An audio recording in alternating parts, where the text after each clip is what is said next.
நீங்க mutual ஃபண்ட்ஸ்ல investment பண்றீங்களா?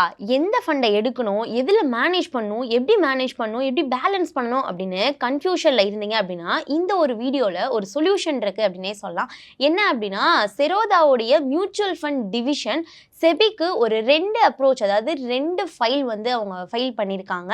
So அது என்ன அப்படின்னா, லைஃப் சைக்கிள் ஃபண்ட் அப்படின்னு சொல்லிட்டு 2 ஃபண்ட்ஸை வந்து இன்ட்ரோடியூஸ் பண்ண போறோம் அப்படின்ற மாதிரி அனௌன்ஸ்மெண்ட் தான். ஸோ இந்த ஒரு ஃபண்ட், அதாவது இப்போ இந்த லைஃப் சைக்கிள் ஃபண்ட் அப்படின்றது மியூச்சுவல் ஃபண்ட்ஸோடைய ஆட்டோ பிரைன் மாதிரியான ஒரு சிஸ்டம் அப்படின்ற மாதிரி வந்து அதை சொல்றாங்க. ஸோ இந்த லைஃப் சைக்கிள் ஃபண்டுனா என்ன மாதிரியான 2 ஃபண்ட்ஸை வந்து ஜெரோதா அவங்க இன்ட்ரோடியூஸ் பண்றாங்க அப்படின்றத இந்த வீடியோல டீட்டெயிலாக பார்க்கலாம். முதல்ல லைஃப் சைக்கிள் ஃபண்ட் அப்படின்னா என்னன்னா, இந்த ஃபண்டுக்கு ஒரு ஃபிக்ஸ்டு மெச்சூரிட்டி இயர் இருக்கும் அப்படின்ற மாதிரியும் ஜெரோதா இப்போ 2 ஃபண்ட்ஸ் இன்ட்ரோடியூஸ் பண்ணியிருக்காங்க இல்லையா. ஒன்று 2036 லைஃப் சைக்கிள் ஃபண்ட், இன்னொன்று 2041 லைஃப் சைக்கிள் ஃபண்ட். ஸோ இதில் என்ன ஸ்பெஷல்னு பார்த்தோம் அப்படின்னா, நீங்கள் இன்வெஸ்ட்மெண்ட் பண்ணுற மணியை ஃபண்ட் இட் செல்ஃப் டைமுக்கு வந்து அவங்க மேனேஜ் பண்ணணும் அப்படின்ற மாதிரி போட்டிருக்காங்க. ஸோ ஸ்டார்டிங்கில் வந்து என்ன மாதிரியான அதிகமான ஈக்விட்டி ஸ்டாக்ஸை வந்து அவங்க பண்ணுறதாகவும், அதுக்கப்புறம் க்ரோத் ஃபோக்கஸ் பண்ணி, அதாவது ஸ்டார்டிங்கில் இந்த மாதிரியான விஷயங்கள் இருக்கும்.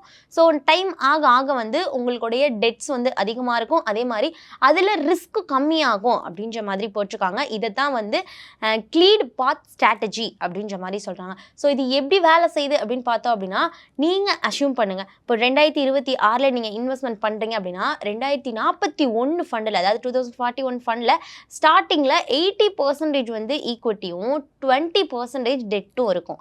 ஸோ அதே 10 வருஷம் கழிச்சு நீங்கள் பார்த்தீங்க அப்படின்னா 50% ஈக்விட்டியும் 50% டெட்டும் இருக்க போகுது. ஸோ மெச்சூரிட்டி டைமுக்கு 20% ஈக்விட்டி, 80% வந்து சேஃப் அசட்ஸ் அப்படின்ற மாதிரி அவங்க வந்து கால்குலேட் பண்ணி அதை வந்து ஒர்க் அவுட் பண்ண போகிறாங்க. ஸோ அதாவது ஃபண்ட் இட் செல்ஃப் ரிஸ்க் வந்து அட்ஜஸ்ட் பண்ணிட்டே வருவாங்க. ஸோ டைம் ஆக ஆக வந்து உங்களுக்கு ரிஸ்க் கம்மியாகிக்கிட்டே போகும் அப்படின்ற மாதிரி வந்து சொல்கிறாங்க.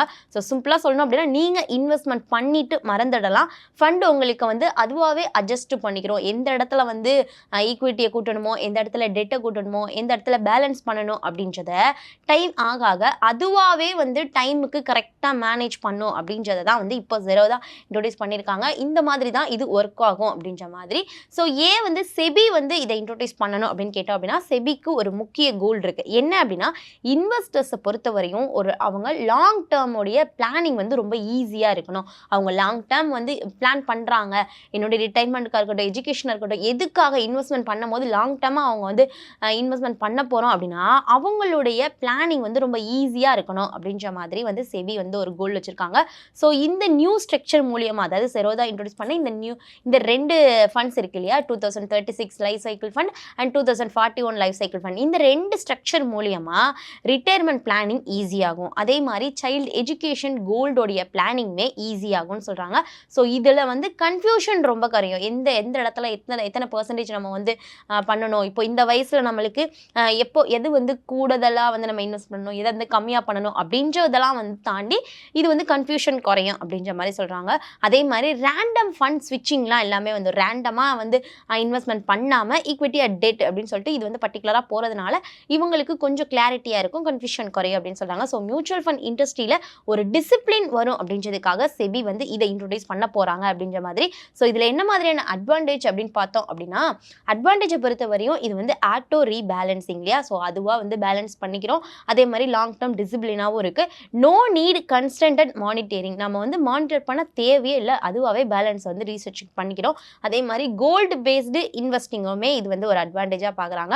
இதில் வந்து ரிஸ்க் என்ன மாதிரியான ரிஸ்க் இருக்குது, அட்வான்டேஜ் பார்த்தோம், அட்வான்டேஜ் என்னதான் அட்வான்டேஜ் இருந்தாலும் ரிஸ்க் கண்டிப்பாக இருக்கும் இல்லையா.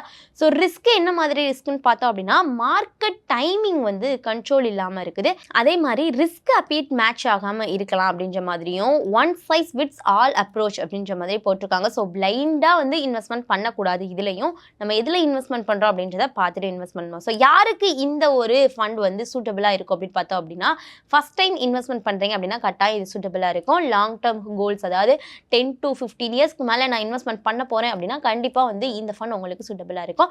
பிஸி பீப்புளுக்கு வந்து இந்த ஒரு ஃபண்டுனா, நான் வந்து ரொம்ப பிஸியாக இருக்கேன், ஸோ அதனால் வந்து மார்க்கெட்டெல்லாம் வந்து என்னால் ட்ராக் பண்ண முடியாது அப்படின்றீங்க அப்படின்னா உங்களுக்கு இந்த ஒரு ஃபண்ட் வந்து யூஸ்ஃபுல்லாக இருக்கும் அப்படின்ற மாதிரி சொல்கிறாங்க. ஸோ ரிட்டையர்மெண்ட் பிளான் பண்ணுறவங்களுக்கும் இந்த ஒரு ஃபண்ட் வந்து சூட்டபிளாக இருக்கும். ஸோ யாருக்கெல்லாம் வந்து சூட்டபிளாக இருக்காது அப்படின்னு பார்த்தோம் அப்படின்னா மார்க்கெட்லேயே, அதாவது ஸ்டாக் மார்க்கெட்டாக இருக்கட்டும், ஈக்விட்டி மார்க்கெட்டாக இருக்கட்டும், நீங்கள் எந்த மார்க்கெட் இருந்தாலும் மார்க்கெட்டை நீங்கள் ட்ராக் பண்ணிகிட்டே இருப்பீங்க இல்லையா? ஸோ ஆக்டிவான ட்ரேடர்ஸ் இருப்பாங்க. ஸோ அவங்களுக்காக இருக்கட்டும், அதே மாதிரி ஷார்ட் டேர்ம் ட்ரேடர்ஸாக இருக்கட்டும், ஷார்ட் டேர்ம் இன்வெஸ்டர்ஸ்க்காக இருக்கட்டும், அதே மாதிரி ஹை கண்ட்ரோல், நான் வந்து இப்போது மார்க்கெட்டை என் கண்ட்ரோலில் தான் இருக்கணும், நான் எவ்வளோ பர்சன்டேஜ் நான் இன்வெஸ்ட்மெண்ட் பண்ணுறேனோ அது நான் தான் பண்ணணும் அப்படின்ற மாதிரி ஒரு குறிக்கோளோட இருப்பாங்க இல்லையா? ஸோ அவங்களுக்கெல்லாம் வந்து இந்த ஒரு ஃபண்டு வந்து சூட்டபிளாக இருக்காது அப்படின்னு சொல்கிறாங்க. ஸோ செரோதாவுடைய இந்த லைஃப் சைக்கிள் ஃபண்டுன்றது செட் பண்ணி ஃபர்கட் பண்ணுற ஒரு லாங் டேர்ம் இன்வெஸ்டிங் சிஸ்டம் அப்படின்ற மாதிரியும், இது ஒரு ஆட்டோ பிரைன் சிஸ்டம் மாதிரியும் இருக்கும் அப்படின்ற மாதிரி அவங்க பிளான் பண்ணி இதை இன்ட்ரடியூஸ் பண்ணுறாங்க. ஆனால் ஒரு விஷயம் வந்து ஞாபகம் வச்சுக்கணும், என்ன அப்படின்னா சிம்பிள் ப்ராடக்ட் அப்படின்றது சிம்பிள் ப்ராடக்ட்லாம் கிடையாது.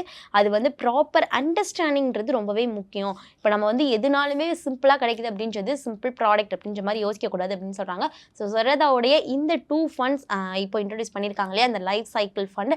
ஸோ இது வந்து எந்த விதத்தில் வந்து பெனிஃபிட்ஸ் இருக்கும், எந்த அளவுக்கு இம்பாக்ட் தரும், இது மூலியமாக இன்வெஸ்ட்மெண்ட் பண்ணோம் அப்படின்னா எப்படி நம்ம வந்து மார்க்கெட் ட்ராக் பண்ணாமல் அந்த மாதிரி அவங்களுடைய அந்த பேலன்ஸ் பண்ணுற சிஸ்டத்தை நம்ம வந்து என்ன பண்ணாலும் நம்ம கண்ட்ரோல் பண்ணுற மாதிரி இருக்குமா அப்படின்னு சில இன்வெஸ்டர்ஸ்லாம் நீங்கள் யோசிப்பீங்க.